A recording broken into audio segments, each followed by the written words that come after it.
Hi guys, I'm Ashif Ali and watching CGHOW video. Today we will make this kind of cool trail in Unreal Engine 5. So let's start this tutorial.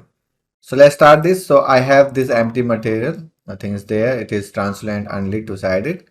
And I'll just use a texture. I'll take the logo texture and I'll use the Unreal logo.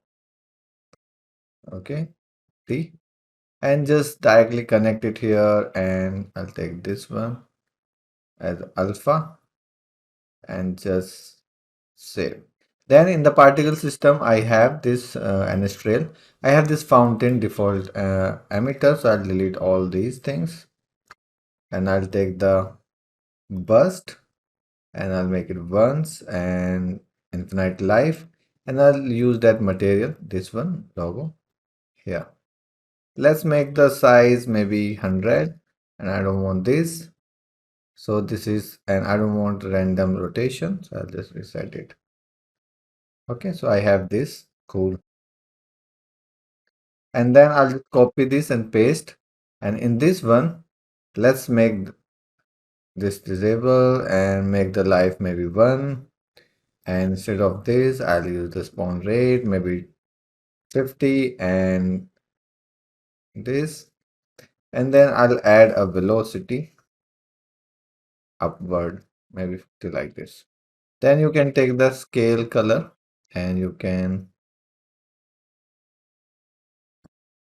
use the curve and it is played like this. Okay.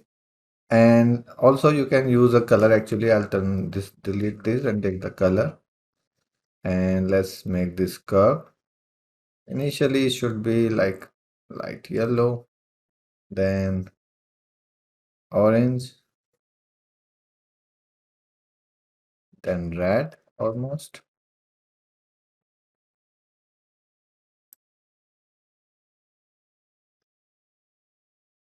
And then lastly, black, like this. You can go here and make the alpha again a curve and make this go down like this. And this one, which is a single particle, I will make that shorting one, so it will be above and local. And now if I drag this here and press G, this looks cool. What you can do, you can use lots of particles by making it GPU fixed, and let's make like 1000 just to showcase you. And that flickering, you can just make this shorting. Okay, actually descending, and then make the alpha even more less like this. Okay, and it look cool now. Then what you can do, you can go to material, take a noise texture, any noise texture you have. Maybe I'll take this and texture coordinate, add, multiply, and make a dynamic parameter. Basically, I'm distorting that logo with the noise texture. This is distort. And let's also add a panel, but let's check it right now. So this is distorted. So for this single image, I'll go to the dynamic parameter, make the distortion 0.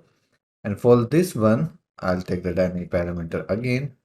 You can make it 0, but you can increase it. But I want to increase it at the end. So I will make a curve. Initially, it should be 0. And then at the end, it should be like 0.5. So it is distorted. And now you can see. Then you can also animate it. So you can just connect this, maybe 0.5, 0.3, and just hit save. And now it's animated and it looks much better now. And then instead of velocity, you can take the size and take a curve. Initially should be 1, at the end it should be like 2, like this. Looks cool. And then you can make this one also black, so it will be much more visible, like this. Cool. So this is, you can do. I don't know if you will use it anywhere in your games, but it looks cool. You can use it for cinematics. Thanks for watching. Keep learning and bye bye.